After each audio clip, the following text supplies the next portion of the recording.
Then how could have sin entered into his heart if heaven is this perfect utopia? Hey man, it's Metal Freak here, and we're both on the same page, but I decided I wanted to go ahead and make a video on this conversation because I think it's a good conversation and I want to share my 2 cents on the whole thing. So, yeah. So we all know that the Bible has a lot of contradictions, and a lot of contradictions within the Old Testament, although there are contradictions in the New Testament. There's a lot more in the Old Testament, considering that there's a lot more stuff in the Old Testament.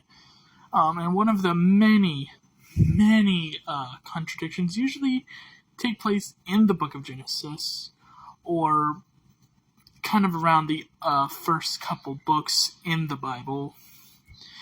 And I really don't know where I'm going on with this, but anyways, technically speaking, when the book was written, people were trying to create an answer for something that they didn't even know could be answered, which we all know. So they were kind of just taking a shot in the dark and saying, well, because of what we understand of this kind of concept, then this had to have happened. But not really taking into consideration that if that had to happen, then this could have happened.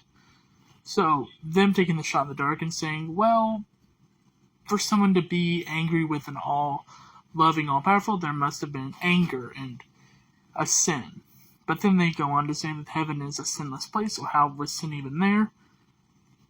I like to think that when they wrote it, they didn't really think about it. They just wanted to write something just to get it out.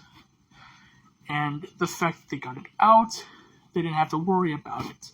They could come up with a feeble contradiction, a feeble story. Who really cares? Because at the end of the day, it's a story that people are going to buy into anyways. It can be as drastic as you want it to be, as smooth as you want it to be, as violent, as gory.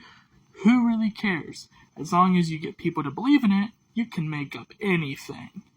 Technically, these people were terrible world builders.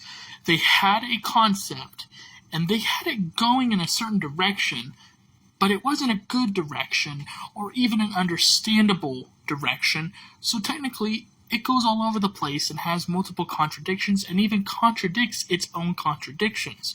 So I'd like to think it was bad storytelling by a bunch of people who weren't really smart, but just smart at the time to be able to come up with an elaborate, stupid, foolish story, but find a way to make it a little bit believable to people who aren't going to have that critical thinking or that obvious knowledge of, hey, if I think about this long enough, it doesn't sit right. Hence the idea of, okay, well, let's just throw in the tree of knowledge so that if people are like, maybe I should think about this. No, because knowledge leads to knowing good and evil. And if you know evil, it's not going to look good for me.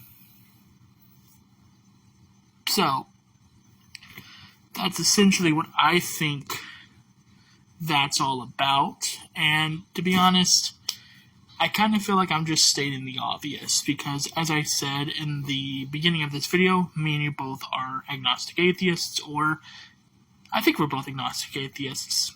Anyways, we both have a similar view on the world. You have a background on medical science, which is awesome. You can take that and do what you will with it. I don't have, that more knowledge, so what I do have a sort of stance is on the fact that I was, raised Christian through birth. I mean, my grandpa was a pastor, so I've always known Christianity as, the normal thing. And coming out of it this last year was pretty hectic. And I'm still dealing with that. So I still have my own, stuff to deal with. I'm not fully deconstructed, but I am in the middle, I would like to say. But I could be at the beginning, who knows, because I have my whole life ahead of me. But that's essentially what I would say, is that it was just a story written by a bunch of people who were not smart, but were just well-minded at the time to be able to come up with something that they wouldn't have to think twice on.